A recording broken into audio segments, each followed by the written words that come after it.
Welcome to These Are Good Days with Leanne Miller and Matt Barris. Well, Matt, here we are again with a live. It's a live recording with some of our podcast family. It's pretty awesome. It's been fun. We just finished giving away some awesome things from places that we love. Yeah. I mean, we could probably rattle them off. Yeah. So everybody got a gift from Toyrifics with a gift card. They got tea. Everyone got Full Moon tea. Mm-hmm. Everyone got some samples of Well Seasoned Table. Which Well Seasoned Table also gave us a code for 15% off. Mm-hmm. So if you're listening and you want to try Well Seasoned Table. Magic garlic dust, magic onion dust. I'm just saying. You love it. The code is TAGD 15. That stands. TAGD stands for These Are Good Days. TAGD 15. Stop talking over me. Okay. TAGD 15. I can't even get the whole thing out of my mouth before you talk on me. I'm excited. So if you want 15% off, that's good through March 31st. Be careful. You're going to make your ears hot. We also had $50 gift cards from Be Fearless at Home, Koblenz chocolate, Walnut Creek cheese. We had some awesome towels from Cozy Earth. Cozy Earth. We had a giveaway from the Midnight Readers Club, which is a TikTok store that has, it's called Blind Date with a Book. I love it. We had some Incredibles giveaways. Sure House coffee beans. Sure House coffee. You know what's so awesome? We haven't talked about this yet on the podcast. Are we going to do it? Sure House Coffee is actually making a These Are Good Days blend of coffee with us, and we're going to pick it out next week. I can die a happy woman. It's so awesome. So yeah, we've had a great night showcasing some of the favorite places that we love. And we also asked, one of the podcast episodes that we regularly do is called Stuff We Love, where we share things we love, Turkish towels or Outshine popsicles. Yeah. And so we thought, as part of these in-person get-togethers, that we would do a little swap. So yes, that was so fun. Last time it was kind of an open-ended stuff we love. This time we asked people to bring a chocolate they love so that other people could experience chocolate that they love. So that was really fun. Yeah, that was really fun. I brought Koblenz. I brought Tony Chocolonely, which I talked about last time, and I love that chocolate. Okay. So in our, go ahead. I was gonna say my Well Matt. Oh, we didn't do that yet. Okay, my Well Matt is we're getting ready for this for this live event, and it's so exciting. And listen, what happens is Matt makes these lists, and he's very organized and he's very well thought out. I have these thoughts, and then my thoughts become text messages, and then it's like, "Are you bringing the radio? Are you bringing this? Are you doing this? Are we doing that?" And then I die a little bit inside. Because I've either thought of it or I'm doing a million other things. And then I'm just so like my job or like hanging work, out with my family. Like work. And so I know that this is not going to come as a shock to very many people in the room that know me well. Is I woke up at 6:04 in the morning yesterday morning. And I got a text at 6:05. I was starting to worry about we just were having bad weather, so we were a little bit worried about is weather gonna be bad. You were texting Eric, I was texting Daryl. I was like, are people gonna be able to come? Do we need to cancel? Is Kelly gonna make it? Like what, And in that, I was like, okay, if we have this, there's gonna be snow and slush and mud. And my mind went to where most people go that are house managers, is what about everybody's shoes? Like, there's going to be snow and slush and mud and wet, and then somebody's going to slip with their charcuterie plate, and there's going to be salt all over the floor. And I'm texting you all this, and you're like, literal stream of consciousness. Yeah, and you were like, it is too early in the morning to be doing this. I am having my time with Jesus. Like, what are you talking about? I'm like, I'm just going to ask everybody to take off their shoes. Now listen. I don't think that anybody would have been totally offended by that. However, you were like, what are you even saying? What? And then you called me and you were like, Leanne, we cannot do that. I am horrified. I'm like, listen. We can't ask people to take their shoes off. I'm like, listen. They don't know each other. I'm like, listen, the only way this is going to be bad is if somebody has complete string lace-up boots, that it's a thing to take their boots off. And I'll take them off for them. That's awkward. That's you're so like, awkward. We're not doing that. So then I just went and bought extra rugs. You did. And you then did everybody great. knocked their shoes off outside, and it wasn't even a thing. See, we didn't need to text at 6 a.m. about it. Yeah, but the great part about it is I know that you're up at 5:30, so I can text you anytime after 5:30. Yeah. I'm competing with Jesus, but whatever. Well, tell me about your good day. I'd love to know. You would love to know about my good day? Yeah. Oh, I don't really have it in my mind right now. It's kind of I not do. there. It's gone. I have mine. So we've been cooped up with our kids for snow days recently. And one day we said, we have got to get out of the house. So we decided we're going to go out to breakfast and we're going to take our kids. We actually took our kids to Toyrifics to get some games and stuff like that for home.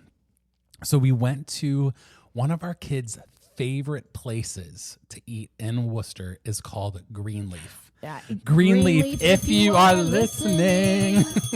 I don't know if Greenleaf listens. Do we know people at Greenleaf?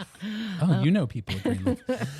But our kids will love Greenleaf. It's kind of like a family diner. Didn't you? Okay, I went to church with you guys once. Darren and I met you at church, and didn't Lucas say, since they're visiting church, can't we go to Greenleaf after church for lunch? Our family loves Greenleaf. That's so cute. But we hadn't been out of the house, and our kids were precious. Our kids are really great. But this is the first time this has happened to us with our kids. We ordered our normal things. We were sitting there, we were eating, and the waitress walks up and said, "Well, you guys have a great day. Someone paid for your meal." And I went, "What?"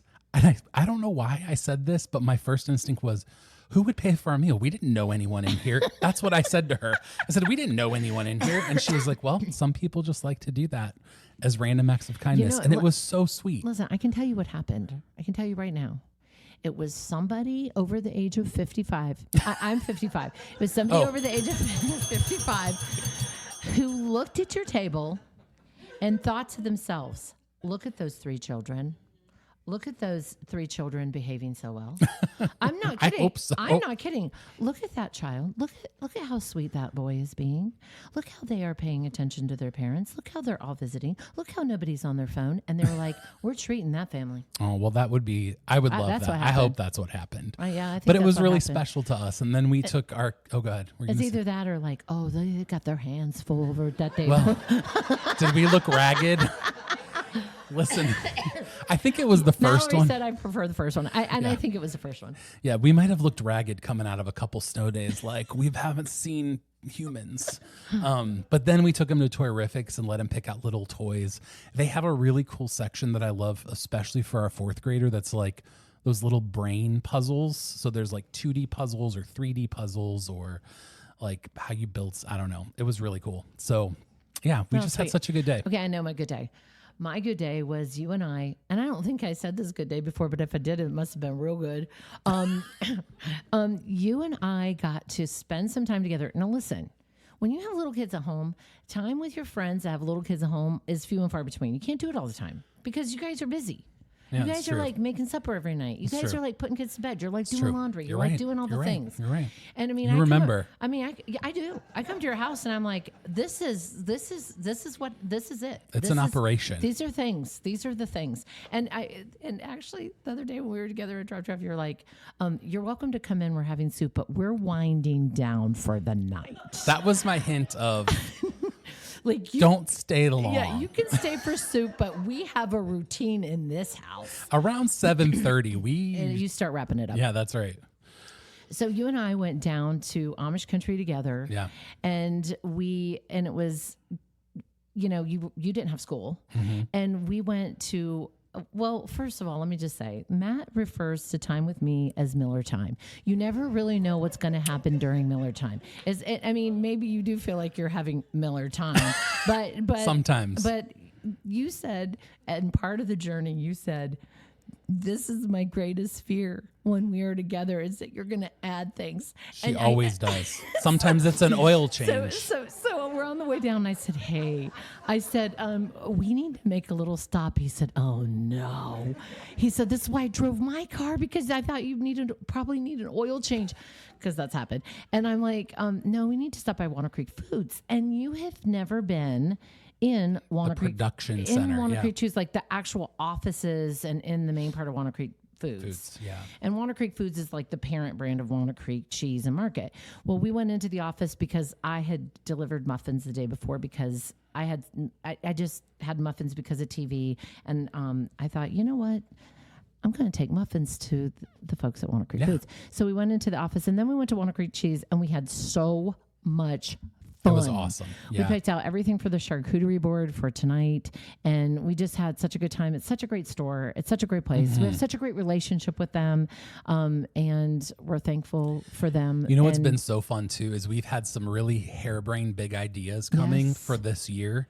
And they don't say no. They just love your ideas. Yeah, well, not all of them, but they do. You know, they do say things like, "Well, tell me more about that. Oh, that sounds really good. Yeah. What do you think about this?" And I was like, "What do you think about at our event at the end of April? Somebody winning." Something big, and they said, "Well, what about like a Bosch mixer?" And I'm like, "Yeah, that's exactly what I'm thinking." and like or a KitchenAid, and you know, and I know you are, and we are thankful for 100%. That relationship. This just popped into my head. On the previous episode, we had Kelly Brownlee, who's here in the room with us tonight. The time before we went to Amish country was when Kelly was in town. And the three of us were in your convertible and we were like bebopping around Amish country. And do you remember what you said? I need to make a little pit stop at Ruth's house for some hemming of my pants. So she took no, wait, it's not Ruth, it's Marie. Okay, Marie's house to hem my pants. Yeah. So Kelly and I are sitting in Leanne's convertible bug while Leanne goes into Marie's condo in Berlin to get her pants hemmed and like the whole thing. So Kelly and I are just chatting for 20 minutes while she's in there. She used to hem my Easter dresses when I was a child. Well, listen, that's not the point, but you do this a lot. Yeah. Because we even have Kelly who's been a part of this. And I bragged to Kelly. I was like, watch this. She's going to hem my pants and charge me $6. Well, you know, I have her name and number if anybody wants it after. Your detours are epic. They are. And then on the way, I was like, I can't help it. I have to be ornery because we spent too much time in Walnut Creek Cheese because people were stopping you and you were like, cha, cha, cha, how's your daughter? Oh, your granddaughter? Me, me, me, me. I heard you. I saw it. I saw it happening. I'm like, come on, Mugman Matt, let's get out of here. So we load up and we're in the car and we're leaving Amish country. And I was like, hey, I have one more stop. I said, I'd like to stop in and be fearless. And you were like, you gasp. You were like, and I'm like, oh, I just had to do it. I don't need to stop there at all. I just knew the horror that was. Horrible. You love them and you would stop there, but you were like, you were going to take forever if you stopped there. I just didn't want to be on Miller time. I tell Mallory I'm going to be on Miller time because it's like you get sucked in a vortex. Yeah. Because your timetable is not the same as the rest of the world's. You can, if you ever go to Leanne's house and she's like, stop in for a quick cup of coffee, it turns into an afternoon extravaganza where you're like, I have foregone every responsibility. Where's the lie? And 7 hours of coffee. Yeah. And your day is shot. When we have Breakfast Club, we meet it's usually around 10 o'clock. Let's be honest, it's around 10 o'clock, but Rhonda usually shows up at least at 10:40. So, but we literally are like, hey, it's getting dark. Like it literally will be getting dark when they are leaving, and Breakfast Club turns into. I don't have that kind of time. Supper. I don't have that kind of time. Hey, well, in our first episode with Kelly Brownlee, we talked about how love changes things, and in this episode, we actually do want to talk a little bit about romantic love, like bow chicka bow wow. I mean, not really that specific part. But like romantic love. So, you know, I love a little research. So I went back and I wanted to know what are some of the top movies that show romantic love. You've Got Mail's got to be. And I want to hear, you can yell them out if you have an idea. So You've Got Mail is one. Is it? Is it one? Yeah, it's one of the top 10. What? Any other ones? Oh, The Notebook is like number 2. What about Endless Love? I don't know that Brooke Shields was in. Titanic is one. Ooh, Casablanca's a good one. It's not on my list. That's a little before my time. Yeah. Here's looking at you, Joe. Yeah. I know. Pearl Harbor. Your ears are getting hotter. I know. Pearl Harbor. I don't know. A Walk to Remember. Do you remember this movie? Listen, when A Walk to Remember, I was in Christian college and there wasn't a whole lot we were allowed to watch. But you were allowed to watch that So one. I watched A Walk to Remember. This was Mandy Moore and the guy who's now Magic Mike, I think, was in it. Did you cry?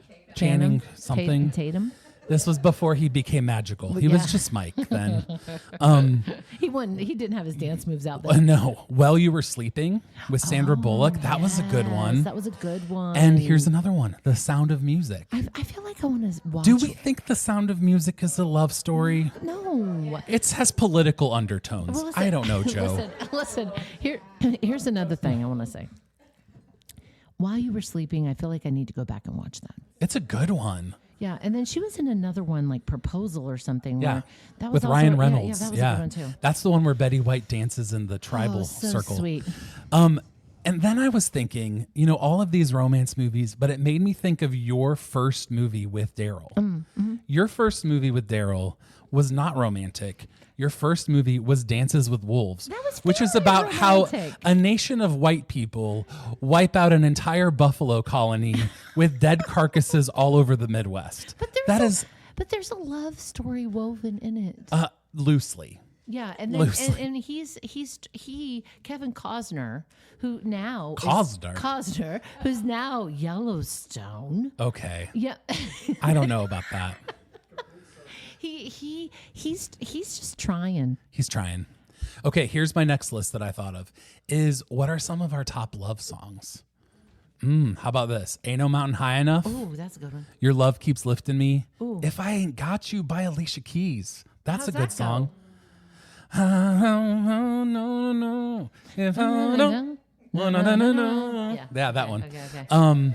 Thinking Out Loud by Ed Sheeran. That's a good that's one. a good one. When a Man Loves a Woman. When a man. We're in different keys. My Heart Will Go On. Oh yeah. I'm not into that life. I'm not into I've never seen Titanic. I have never seen Titanic. Never seen Titanic. I bet you've never seen Dances with Wolves either. I've never seen Dances with Wolves. I was like in second grade. Are you kidding me? How dare you? I'm only 38.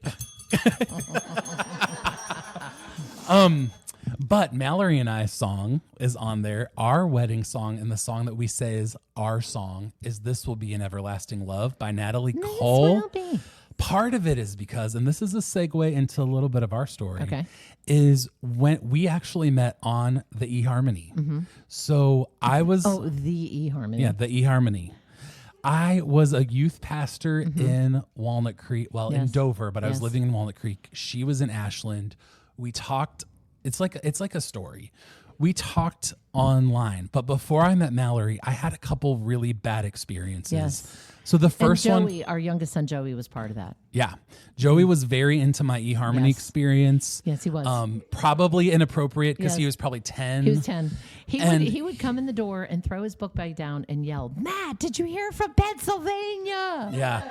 Like he was It was a very large burden for a fourth grader to bear. So invested. Yeah. And then Matt would go out on a date and wouldn't work out, and he would be devastated. no. He would be so upset. And then he'd be like, Matt, I like her, but her laugh. That is true.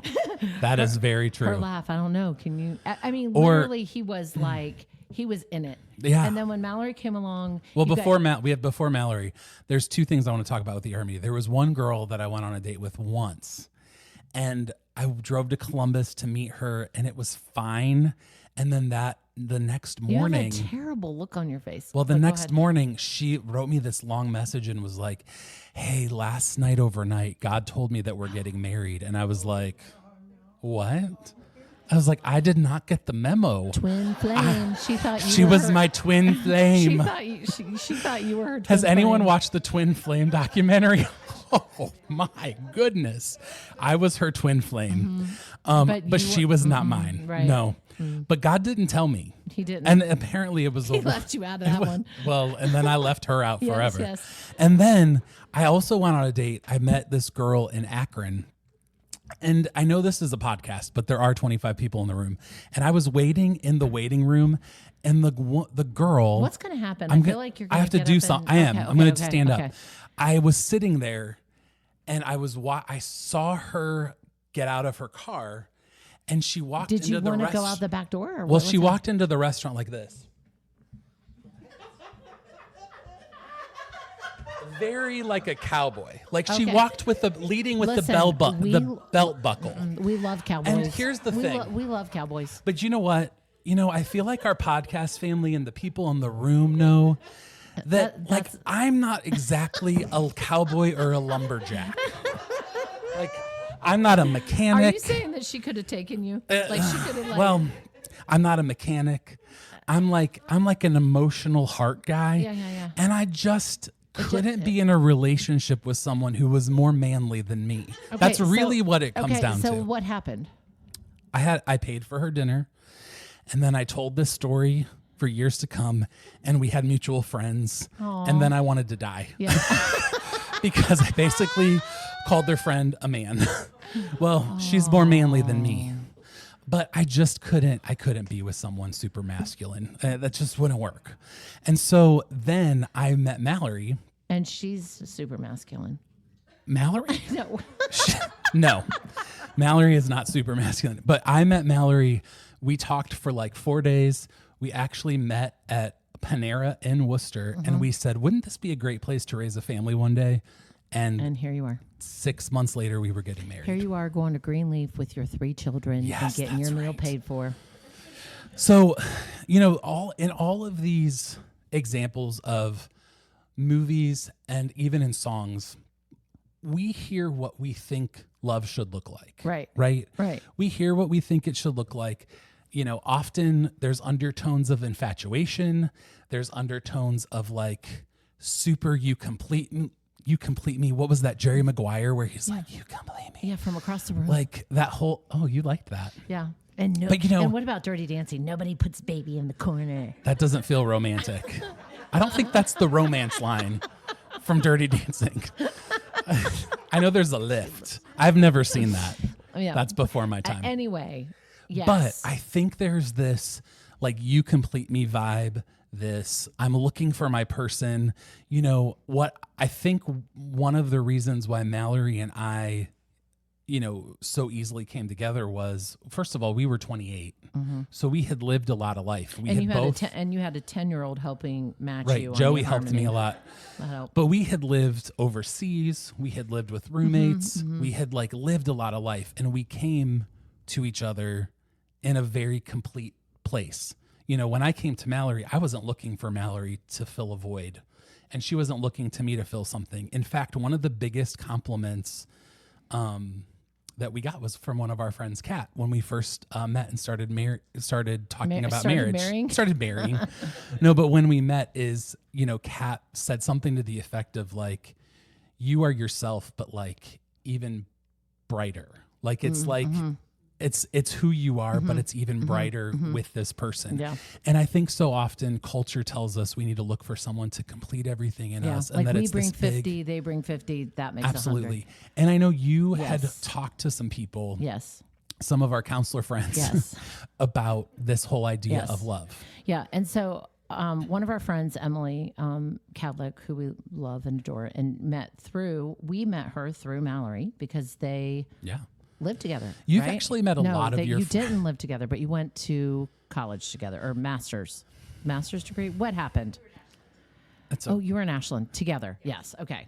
You've met a lot of friends through Mallory. Yes. Mallory picks good friends. Yeah, Mallory does pick good friends. And so many of them tend to be clinical counselors. But I asked Emily about this, and it was really great because I also asked our friend Wilma, who was also a clinical counselor. She's in my breakfast club. And without them talking to each other or knowing what the other person said, they said something very similar. And that is like when it comes to love and when it comes to the journey of love or talking about love and loving in a healthy, grounded, well way, we really do need to look at how we love ourselves. And then Emily talked about this whole idea, she calls it coupling, this whole idea of you, me, and we. and that when we come together as a couple, we should be bringing the best part. I mean, the best of ourselves. Like we should have worked on how we're loving ourselves before we're getting into a relationship with someone else. And I loved that. I loved that. That whole idea. Which will you actually read what Wilma wrote? Then Wilma messaged me twice because she edited the first version, and it was so good. And I did tell you. Hold on. Oh my gosh, where are you, Wilma? Hold on here. No. Okay, I gotta get my chubby fingers to work fast. Okay. This is what she said. This is about romantic love. I don't believe in the idea of completing one another. Whether you are single or in a relationship, you should be the one to complete yourself. When I was first married to my husband, I all but had my claws dug into him. This part is just so good. And I literally did not know this about you. I literally had my claws dug into him. I was so terrified of losing him. I tried to make sure that there was as little space as possible between us so that couldn't happen. That kind of clawing love is tarnished with fear. That fearful love doesn't produce anything like the comfort that two people who choose to love and be together day after day can.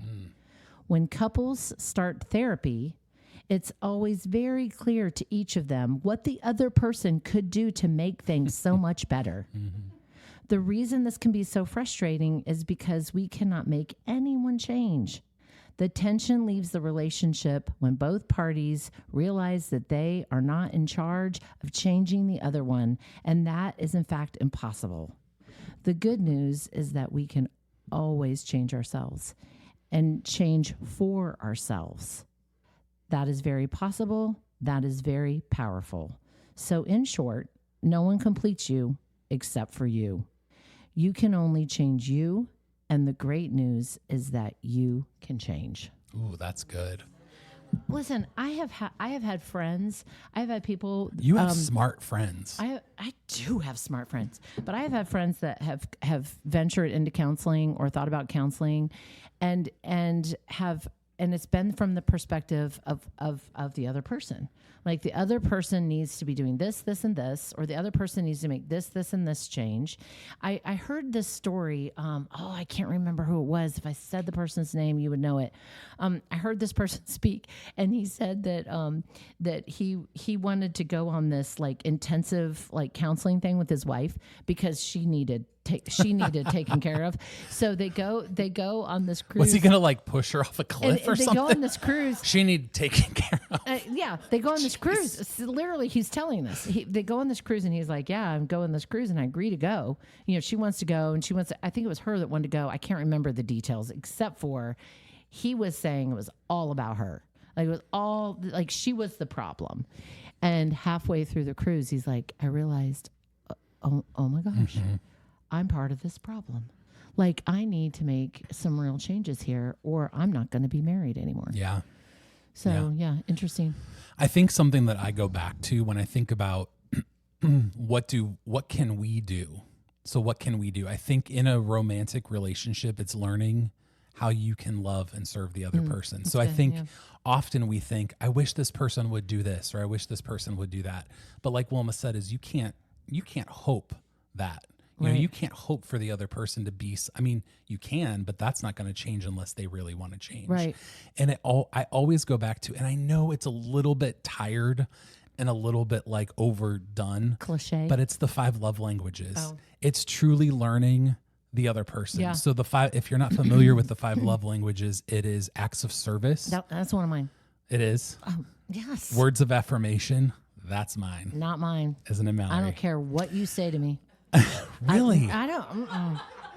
No, I am not words of affirmation. You can, and I am not gifts. Like, give me roses. I don't care. Well, then that works. Unpack the dishwasher. Yes. Magic time. Acts of service. Okay. Battery Daddy. Okay, so I do not want to put another disclaimer. Like 3 weeks ago, you said something so out there. The other one, there's 3 others. Physical touch. Yep. Nope. Receiving gifts. Nope. I like a gift, but I don't need it. And quality time. Yes. Quality time. So those are ways you can truly love the other person. And we talked about this last time in something Kat wrote, but how love is born in the little simple things. It's the acknowledging the other person. It's loving them. So what is it for you? I know you kind of just alluded to it, but what is it to you in your relationship with Daryl that you're like, this is it. This is something that he does that makes me feel loved? Oh, steady, constant, dependable. I mean, like he had a health scare. Actually, you brought me I brought you a phone charger at the hospital. Charger at the hospital because he had a scary thing happen. At first, we thought it was his heart, but it was actually our oldest son was like, Dad was just turkey hunting 2 weeks ago. I bet he got bit by a tick. And our oldest son told the emergency room doctor that, and she's like, you know what? I bet you're right. And that's what it was. He had gotten bit by a tick and had Lyme disease. But in that hospital room, so Daryl is like a quiet, constant, like pillar in my life. Yeah. And I am like, well, I mean, right. We know. Okay. And he enough said. Yeah, enough said. And he is like strong and steady. That's just strong and steady. He doesn't say a lot. Doesn't need to say a lot. He's just And I was sitting in that hospital room, and I kid you not, I was starting to literally come undone in panic because I was like, if anything happens to this man, I don't know what I'm going to do. Yeah. Because he's like the grounding, like he just is the grounding part for me of my life. Yeah. And there's nothing performative. I mean, honestly, you know what he has? He is, I didn't come to him complete. Like, that's awesome. It's awesome. It's awesome what Wilma wrote. It's awesome what Emily said. But that was not my story. Yeah. I came to him a hot mess with a crazy family. Yeah. And what Daryl has done has patiently been there and patiently been steady and almost like loved me back to me. Yeah. And let me be who I am. And he grins like, oh, here we go. She's going to do something crazy and just grins. And he's just that. He's just like this, I mean, I don't know a lot about rivers, but I know that there's a current, like this strong, big pull of a current underneath things. And that's just kind of like what he is. Yeah. He's just like this strong, like steady, like just. And you're like the rapids and we're just all along for the ride. and let me tell you something else really funny. I'm jealous. A lot of people don't know this about me. I can't believe you're saying this. I'm going to tell it. Listen, you better not flirt with my husband. You're not talking to me because I don't.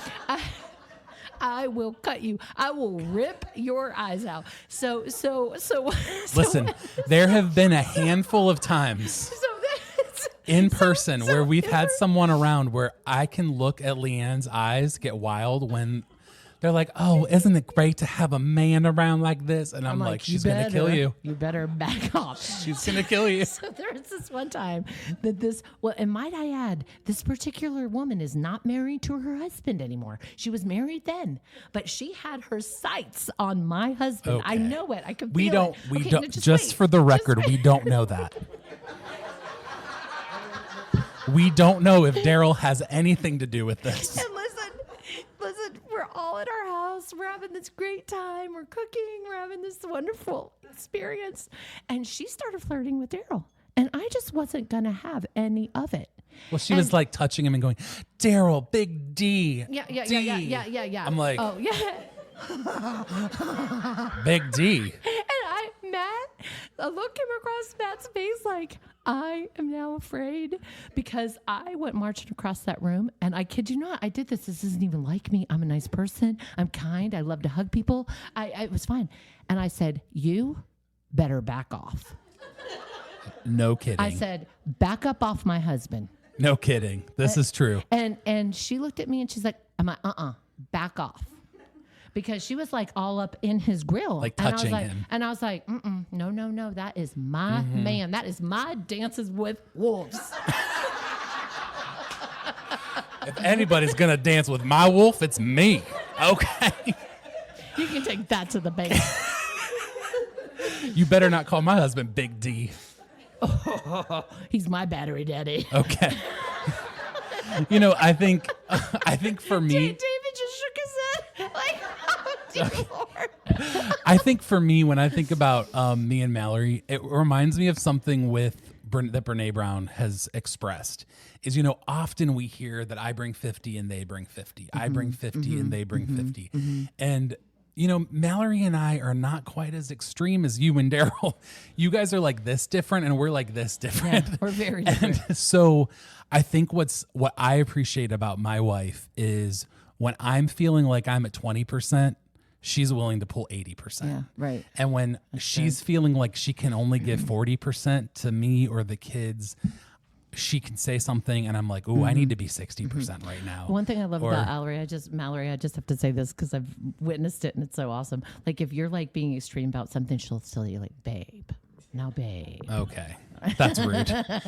But it's true. Yeah. And she'll just kind of say like, now don't you think that, and she'll say something and it'll just like kind of bring you. Yeah, totally. She offers such a good perspective. And I think this too.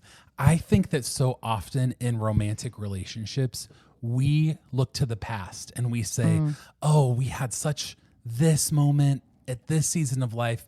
But I think your love is only as strong as it is today. It builds on the past. But if you ignore it and if you have indifference toward it, I think we often say the opposite of love is hate. That's probably a typical like juxtaposition of love and hate. But I actually think the opposite of love is indifference. And so when laziness. Yeah. So I think sometimes so often, especially in romantic relationships, we look to the past and we go, oh man, we were such a hot item when we were 20. And guess what? You're 50 and you haven't invested in your relationship today. And so I think our love is only as good as we are. And honestly, that doesn't even go just for romantic relationships. That's for any relationship. I talked about my friend Grant, who I hadn't seen for 3 years. And I love Grant. And Grant was in my wedding. But our relationship today, we haven't talked in 3 years. Our relationship, well, we would still say we are friends. It's not a vibrant, we know what's in each other's life relationship. And I think it's the same thing in marriage. Is our relationship is only as good as it is the investment that we are making in it right now. And I think so often we hang our hat on something of the past. Like we were great before we had kids and now we're this, and I think to keep your love moving is to keep it alive and not become indifferent or calloused or lazy with it. Yeah. So yeah, that's what I think. Hey, do you have any parting shots for us? I was going to say something real ornery, but I'm not gonna. I was just going to say, now every woman out there knows you better just not get back off. Yeah. Here's my parting shot. I just said it, but I'll say it again, is if you're in a marriage or in a relationship, even a friendship, and you're saying, hey, we're in a 50-50. You know what I think? That's not enough.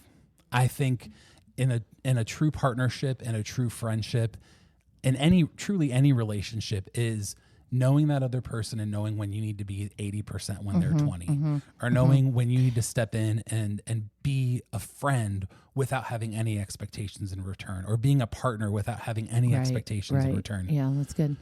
That's good. And I also think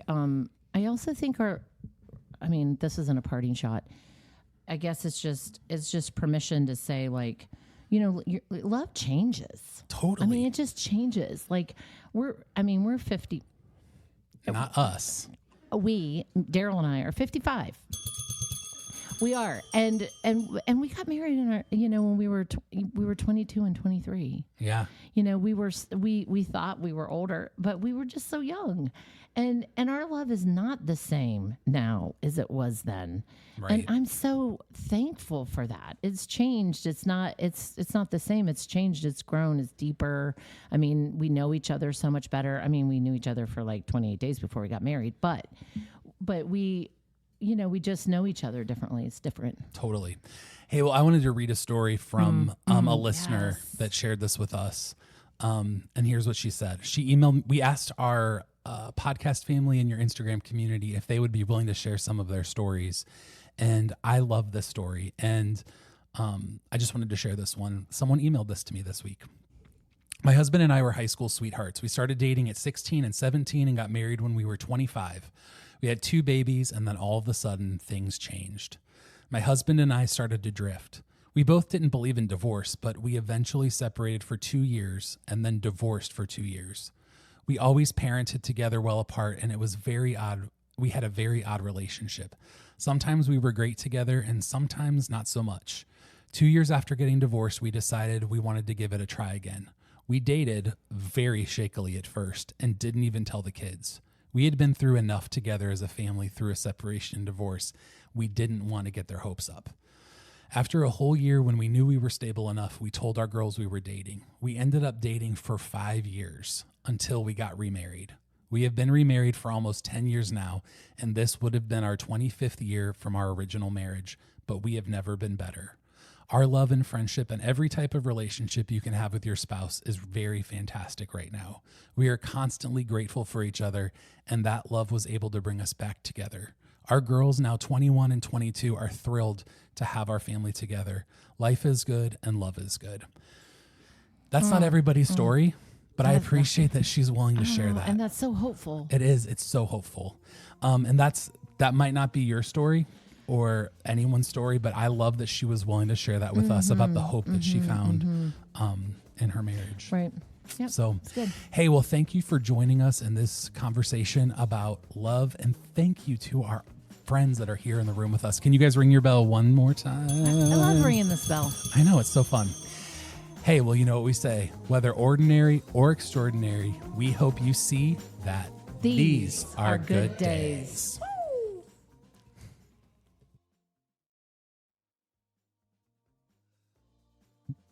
Walnut Creek Foods and Walnut Creek Cheese is located in the heart of Ohio's Amish country. I have worked with this trusted brand for over 15 years now. They make incredible Amish country goods like jams, jellies, pickled items, relishes. They have an incredible bulk food section and, of course, amazing cheeses and meats. They also do an incredible job of supporting our local nonprofits. They even support one near and dear to our hearts, like Oh Huddle. We are so thankful to partner and for Walnut Creek Cheese and Walnut Creek Foods to be our official sponsor of These Are Good Days.